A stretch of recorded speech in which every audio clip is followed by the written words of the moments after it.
Praise the lord. మీరందరూ బాగున్నారా? దేవుడి కృపను బట్టి మీరు క్షేమంగా ఉండాలని, ఆయన సన్నిధిలో బాగా ఆనందించాలని, దినదినం ఆత్మీయంగా ఎదగాలని దేవుని సన్నిధిలో ప్రార్థిస్తున్నాను. ఈరోజు దేవుడిచ్చిన ప్రవచన వాక్యం ఏంటంటే, ఎవరెవరు ఆత్మీయంగా పడిపోయారో, చల్లారిపోయారో, మునుపులాగా ఆత్మీయంగా ముందుకు సాగలేకపోతున్నారో, లేకపోతే ప్రార్థించలేకపోతున్నారో, మోకరించలేకపోతున్నారో, ఉపవాస ప్రార్థన చేయలేకపోతున్నారో, మిమ్మల్ని అందరినీ ఒక అనూషల అభిషేకం బలపరచబోతుంది. మీరు మరలా తిరిగి శక్తివంతంగా లేవబోతున్నారు. మిమ్మల్ని దేవుడు అభిషేకించి వాడుకోబోతున్నాను మాట్లాడుతున్నాను. ఈరోజు దేవుడు మనకిచ్చిన వాగ్దానం కీర్తన 89:20-21. గడిచిన కొన్ని దినాలుగా ఆదికాండం 1వ అధ్యాయం 2వ వచనాన్ని మనం ధ్యానం చేస్తా ఉన్నాం. వెలుగు క్రియలు వేరు, చీకటి క్రియలు వేరు. చూడండి, వెలుగు క్రియలు ఏంటి చెప్పండి? బైబిల్లో రాయబడి ఉంది, వెలుగు ఏదైతే నిరాకారం ఉందో, శూన్యత ఉందో వాటిని తొలగిస్తాయి. వెలుగు క్షేమానికి గుర్తు, వెలుగు ఆశీర్వాదానికి గుర్తు. హల్లెలూయా. వెలుగు దేవుని బిడ్డలారా మరి సమకూర్పు గుర్తు. వెలుగు వేరు, చీకటి వేరు. చీకటి క్రియలు మనకు స్పష్టంగా ఉంటుంది. అక్కడే మనకు కనపడుతుంది. చూడండి, ఎప్పుడైతే సాతానుగాడు మరి ఈ భూమి మీద ప్రవేశించాడో, వాడు ప్రవేశం భూమిని నిరాకారంగా చేసింది, శూన్యముగా చేసింది, కడిగ చీకటి కమ్మినట్టుగా చేసింది.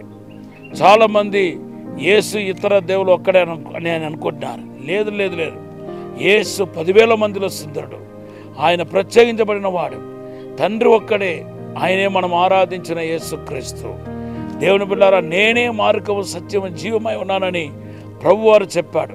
మన యేసు మనకు మార్గమై ఉన్నాడు. మనకు యేసు తప్ప, యెహోవా దేవుడు తప్ప మరి ఒక దేవుడు లేరు. ఆయనే 10,000 మందిలో సుందరుడు.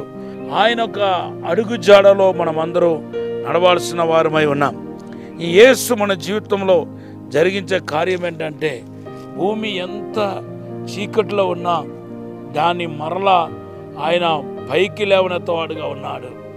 అదే ఆత్మ యొక్క క్రియ, అదే వెలుగు యొక్క క్రియ, అదే పరిశుద్ధాత్మ యొక్క క్రియ.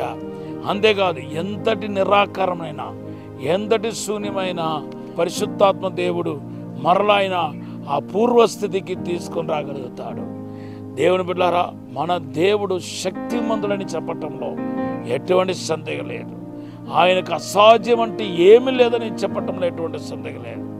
ఇంత పెద్ద భూమిని ఎలాగా ఆ నిరాకారం నుండి, ఆ శూన్యత నుండి, ఆ చీకటి నుండి ఆయన వెలుగులోనికి తీసుకొచ్చి ఉంటాడో, నిరాకారాన్ని ఎలా తొలగించి ఉంటాడో ఒక్కసారి ఆలోచించి చూడండి.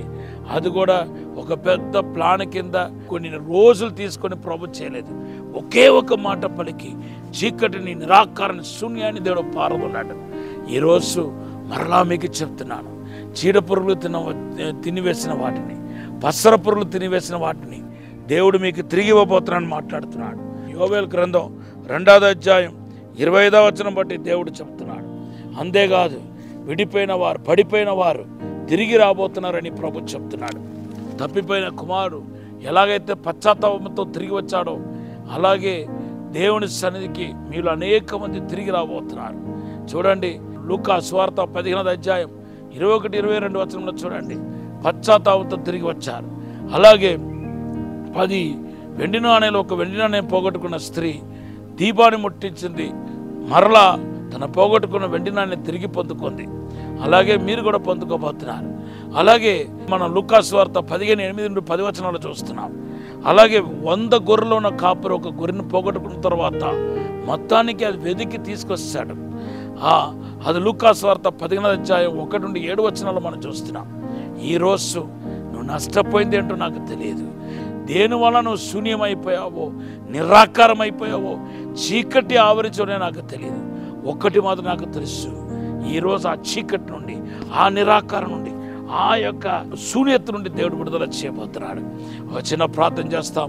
పరిశుద్ధము నమ్మకమైన పరలోక తండ్రి, మీరు పలికిన మాటలు పలికాను ప్రభువా. యేసు నామంలో మాకు విడుదల కావాలి తండ్రి. యేసు నామంలో అద్భుతం జరగాలి ప్రభువా. యేసు క్రీస్తు యొక్క రక్తాన్ని ప్రోక్షిస్తున్నాం ప్రభువా. యేసు క్రీస్తు రక్తం వలన వచ్చే విజయాన్ని పొందుకుంటున్నాం ప్రభువా. అసాధారణమైన అద్భుతమైన కార్యం జరిగించి తాకుమని యేసు నామములో అడిగి వేడుకుంటున్నాము తండ్రి. Amen, amen, amen. Have a blessed day. God bless you.